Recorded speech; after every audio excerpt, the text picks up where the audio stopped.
From ABC News, World News Saturday, here's Carol Simpson. Good evening. It was an historic day on Capitol Hill.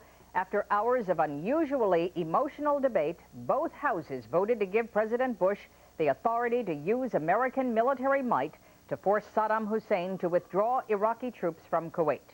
The vote in the Senate was a relatively close 52 to 47, but the margin in the House of Representatives was 250 to 183.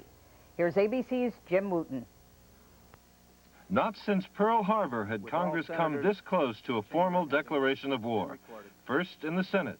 On this vote, the yeas are 52 and the nays are 47.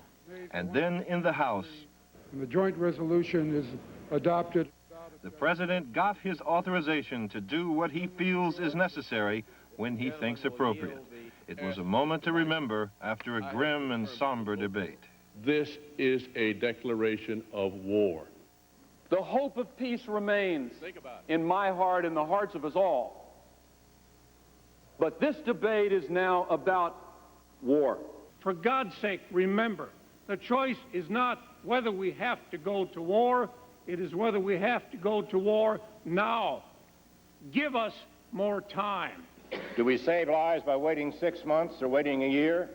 How can it be the last best chance for peace if it is by these two principal sponsors called a declaration of war?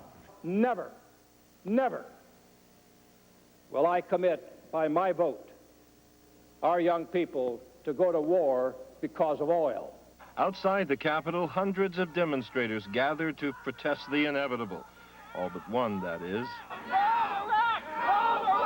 While inside, knowing they could not stop the resolution for war, those who opposed it spoke of those who would fight it. You are our own. We draw strength from your courage, and we will stand by you. In this city, in this place, history is so commonplace that it sometimes goes unnoticed. But not today.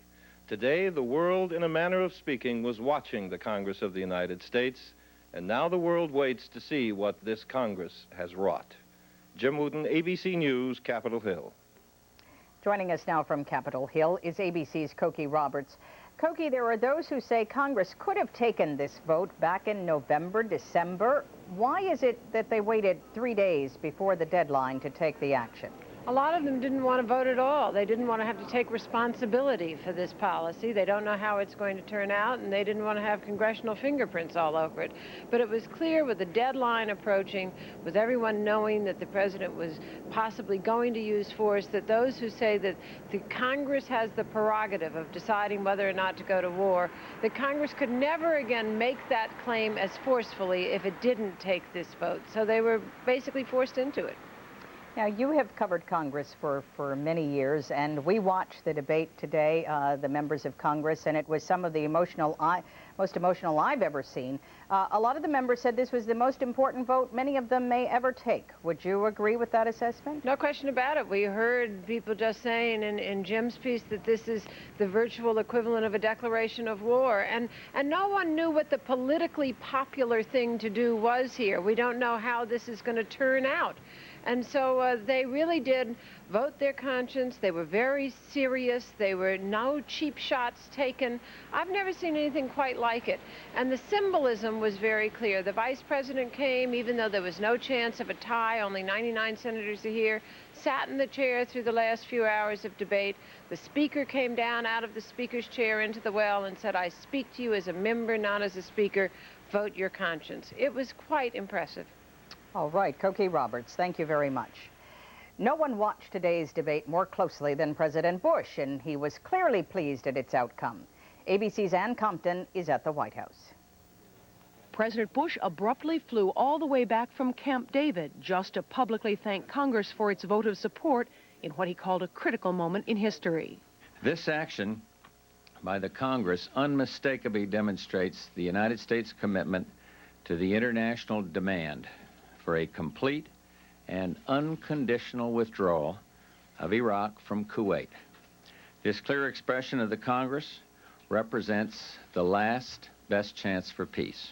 For the first time, President Bush indicated he would not use military force after January 15th if it was clear Saddam had at least begun a serious withdrawal of troops. If he started now to do that's what he should have done weeks ago, clearly that would make a difference. And I'm talking about a rapid, massive withdrawal from Kuwait. The president held out only slim hope for the 11th hour diplomatic missions of UN Secretary General Pérez de Cuéllar and others, fearing that Saddam will try to drag such contacts out well beyond the January 15th deadline. So I don't want to suggest that one last visit could take place after that. The White House staff released the president's personal letter that Secretary Baker took to Geneva, but Iraqi officials considered too rude to deliver to Saddam. In firm but polite words he has used often in public, President Bush warns Iraq is on the brink of war and says Saddam would be wrong to underestimate America's will. Tonight, President Bush is finally satisfied the U.S. government is speaking with one voice on Gulf policy. And in the 3 days left before the UN deadline, he'll be listening for any sounds of change in the voice from Baghdad. Ann Compton, ABC News, the White House. The State Department today ordered Iraq's ambassador to the U.S. to send home 12 Iraqi diplomats by Tuesday. Officials said they're trying to prevent the Iraqi embassy here from organizing terrorist attacks if war breaks out in the Gulf.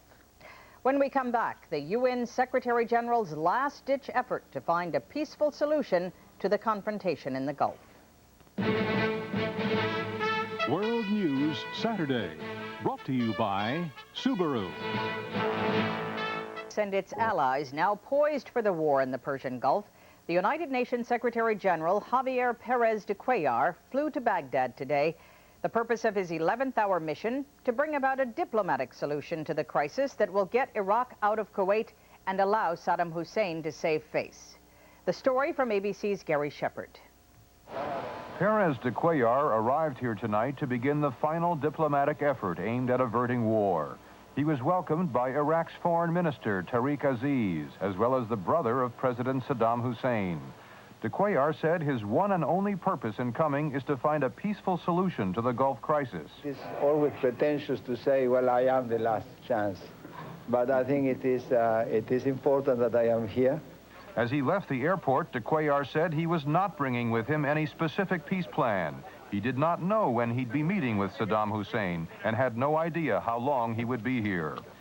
Earlier in the day, the United States pulled its last remaining diplomats out of Baghdad. There were only half a dozen. 34 others had already departed over the last several months. The top-ranking American emissary, Joseph Wilson, said there wasn't much else the United States could do diplomatically, so it was time to go home. He conceded the departure moves the crisis closer to the brink of war. There were emotional goodbyes with Iraqi embassy employees and a promise someday to return. Despite the crisis that we've gone through, at some point we will want to repair our relations, and I would like to be part of that effort. It was the last American charter flight out of Baghdad. In addition to the U.S. embassy officials, there were diplomats from 8 other nations, including the Swiss ambassador, who only last night said he would not be leaving. A total of 44 passengers altogether, 7 of them private American citizens. Only an hour after the Americans had departed, there were already protest demonstrations in front of the U.S. Embassy. Several hundred Iraqi school children turned up, chanting yes for peace, no for war. Parents who came with them said the march had been organized by the Iraqi government. The American flag no longer flies above the U.S. Embassy here. When he left today, Joseph Wilson took it with him. He said he plans to carry it back to Washington and present it to President Bush. Gary Shepard, ABC News, Baghdad. Secretary of State Baker is in Turkey tonight, the 5th leg of his tour of the Middle East, aimed at shoring up support against Iraq as the United Nations January 15th deadline approaches. Baker spent most of the day in Syria, where he ran into trouble because of Syria's hatred for Israel. Here's National Security Correspondent John McWethy. Secretary Baker appeared to hit a snag today in Syria on the question of whether Syrian troops will fight if Israel is attacked by Iraq and enters the war to retaliate. Syria has about 19,000 troops in Saudi Arabia, more than any other Arab coalition member except Egypt. In meeting with Syrian President Hafez Assad, Baker raised the Israel question. Syrian Foreign Minister Farouk Shara was later asked about it.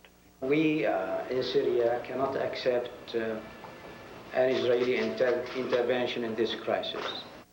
As bad as this answer sounds, U.S. officials implied that Syria just might fight, but because of Assad's sensitivity about his hated neighbor Israel, he wanted to put out a public answer as negative as possible on the possibility of fighting on the same side. Syria still considers itself at war with Israel, though there has been no fighting between the two countries in years. Baker faced no such delicate situation in Egypt earlier in the day when he met with President Hosni Mubarak. Was Baker satisfied with Egypt's answer to the Israel question? You know, at each of our stops, we have had discussions of this issue with our Arab coalition partners, and the United States is very satisfied with those discussions. Tomorrow, Baker will meet with Turkey's President, Turgut Özal, who has hundreds of American warplanes now operating out of Turkish bases, and who is more than a little nervous about what will happen to his country if there is a war.